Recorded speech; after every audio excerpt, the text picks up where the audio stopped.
کہ قربانی کا جانور جو ہے وہ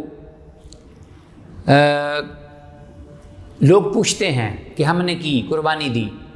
لیکن قربانی دینے سے پہلے یا قربانی دینے کے بعد ہم کیسے مطمئن ہوں کہ ہمارا جانور اللہ کی بارگاہ میں قبول ہے، یا ہم یہ جو قربانی کا جانور دے رہے ہیں کن شرائط کی بنیاد پر وہ بارگاہ الہی میں قابل قبول ہوگا۔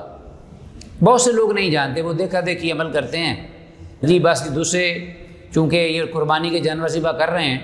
لہٰذا ہم بھی جہاں قربان کر رہے ہیں جانور، اور پھر اس میں بہت زیادہ ایک مسابقت کا سا عمل سامنے آتا ہے جس میں دکھلاوا، اللہ نہ کرے، لا سمح اللہ لنا، ریاکاری اور نمود کا سا انداز وہ بھی ہم دیکھتے ہیں لوگوں کے اندر بہت زیادہ ہوتا ہے۔ تو ایسے میں یہ جو کہ ایک عبادت کا عمل ہے اللہ کی رضا کے لیے کیا، اور انبیاء علیہم السلام کی یہ سنت طاہرہ ہے، تو اس میں اس قسم کی مسابقت اور نمود و نمائش اور ریاکاری سے وہ عمل، اس کے جو حقیقی فیوض و برکات ہیں وہ ختم ہو جاتے ہیں، اور اجر و ثواب سے بھی الٹا انسان محروم ہو جاتا ہے۔ تو ناظرین، یہ دیکھنا ہے کہ جو ہم جانور دیتے ہیں قربانی کا، تو اس قربانی کے قبولیت کے لیے شرائط کیا ہیں کہ وہ اللہ کی بارگاہ میں قبول ہو۔ اس کی کچھ علامات ہیں، شریعت نے اس کی نشاندہی فرمائی ہے، بہت ضروری ہے یہ مسئلہ، اس کو ذہن میں رکھنا چاہیے۔ سب سے پہلے کیونکہ عبادت کا عمل ہے، اس لیے اس کے لیے اخلاص بہت ضروری ہے کہ یہ خالصۃ لوجہ اللہ ہو۔ کوئی بھی عبادت کا عمل،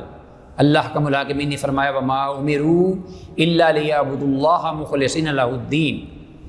کہ انہیں یہی حکم دیا گیا تھا کہ جو بھی وہ اللہ کی عبادت و ریاضت کریں تو اللہ کی خالصتاً رضا کے لیے اور اس کے خوشنودی کے حصول کے لیے ہو۔ اور دوسری شرط یہ ہے کہ وہ کام صرف اور صرف اللہ کے لیے ہو، اللہ کی رضا کے لیے ہو، اور ایسی جگہ پر ہو جہاں اللہ کی ہی عبادت کی جاتی ہو، اور قربانی کا جانور ذبح کرتے ہوئے اللہ ہی کا اس پر نام لیا جائے۔ تو اگر جہالت کی بنا پر، عدم علم کی بنا پر کوئی شخص جو ہے وہ جانور قربان کرتا ہے، تو اس کے ذہن میں یا اس کے دل میں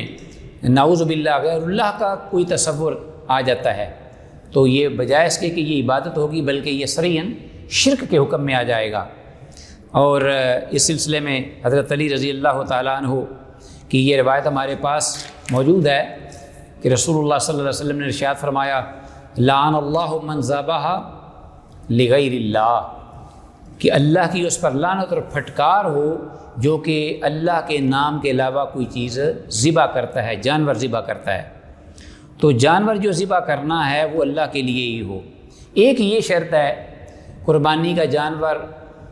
قبول ہونے کی کہ وہ پاکیزہ مال سے خریدا گیا ہو۔ بہت سارے لوگ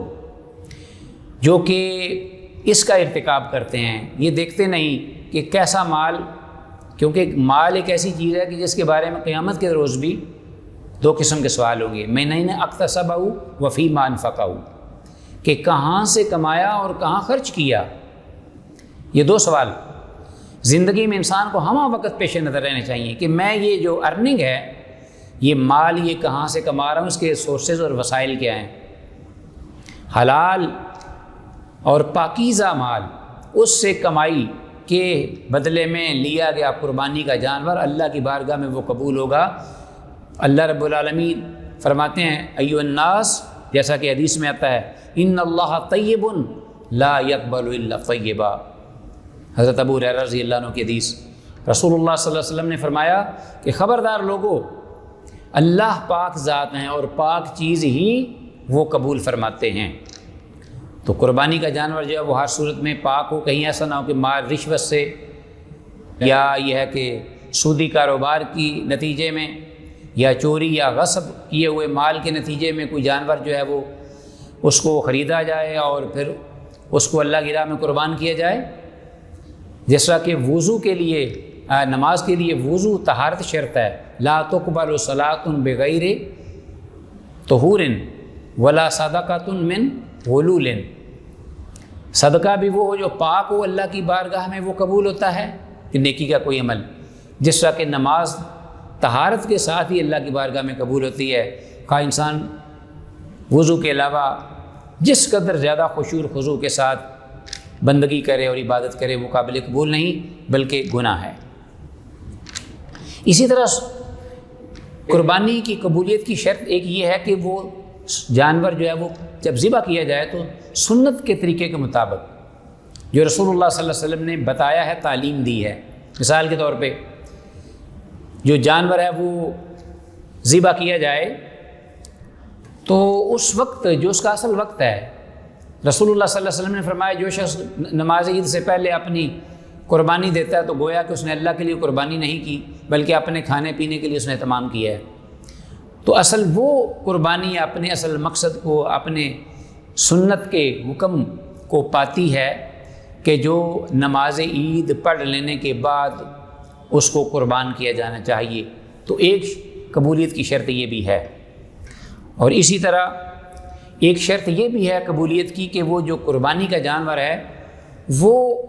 ان جانوروں سے ایک ہو جو کہ جانور شریعت کے اندر قربانی کے لیے نامزد کیے جاتے ہیں۔ تو یہ نہیں ہے کہ کوئی بھی جانور جو حلال ہے اس کو لے کر آپ ذبح کر دیں اور کہیں کہ یہ میں قربانی دے رہا ہوں۔ مثلا ہرن ہے، اس کو 12 سینگا ہے، یا یہ ہے کہ آپ کوئی اپنا بکری کو ذبح کر دیں اور بہت ساری مرغیاں ذبح کر کے اس کا گوشت بانٹنا شروع کر دیں، نہیں۔ یا یہ ہے کہ بعض لوگ جو ہیں وہ قربانی کے جانور کی بجائے اس کی قیمت جو ہے وہ لوگوں کو دے دیں، صدقہ کر دیں، کہیں کہ جی ہم نے قربانی دے دی۔ یا اس کے بجائے کسی کو کپڑوں کی ضرورت ہے تو کپڑے اس قربانی کے جانور کی قیمت کے برابر خرید کر کسی کو دے دیں اور کہیں جی میں نے قربانی کر لی۔ بعض جاہل عامت الناس لوگوں کی طرف سے ایسی خبریں موصول ہوئی ہیں کہ انہوں نے کیا کیا کہ کسی شخص کو کھانے کا راشن دے دیا کہ اس کو ضرورت کھانے کی تھی، اس لیے جانور قربان کرنے کی بجائے ہم نے اسی قیمت میں اس کو راشن لے کر دے دیا ہے۔ تو یہ قربانی بھی قابل قبول نہیں ہے۔ قربانی قبول ہونے کی شرائط میں سے ناظرین ایک بہت بڑی اہم بات ہے، وہ یہ کہ من جملہ ان جانوروں سے جو کہ بہیمۃ الانعام ہیں، کیونکہ قرآن مجید میں اللہ رب العالمین نے اس بات کا تذکرہ فرمایا ہے وَلِكُلِّ أُمَّةٍ جَعَلْنَا مَنْسَكًا لِيَذْكُرُوا اسْمَ اللَّهِ عَلَىٰ مَا رَزَقَهُم مِّن بَهِیمَةِ الْأَنْعَامِ، کہ ہم نے ہر امت کے لیے قربانی مشروع کی ہے۔ وَلِكُلِّ أُمَّةٍ جَعَلْنَا مَنْسَكًا لِيَذْكُرُوا اسْمَ اللَّهِ، تاکہ ان پر جانوروں پر اللہ کا نام لیں، عَلَىٰ مَا رَزَقَهُم مِّن بَهِیمَةِ الْأَنْعَامِ، جو اللہ نے ان کو دیے ہیں۔ وہ کون سے ہیں قربانی کے جانور؟ بہیمۃ الانعام۔ بہیمہ ہر اس جانور کو کہتے ہیں جس کی 4 لیگز ہوں، 4 ٹانگیں ہوں،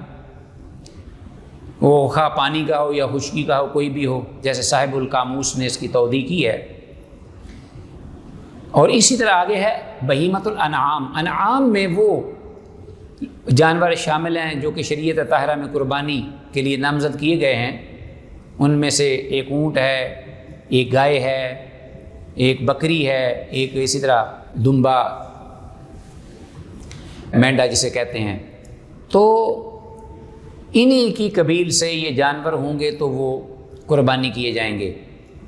ان کے علاوہ یعنی بہیمۃ الانعام، ان کے علاوہ جو بھی ہوں گے چوپائے، ان کی وہ قربانی جو ہے وہ قابل قبول نہیں ہوگی۔ یہ چند ایک شرائط تھی جو کہ قربانی کے جانور کے لیے ضروری ہیں کہ انسان ان کو مد نظر رکھے۔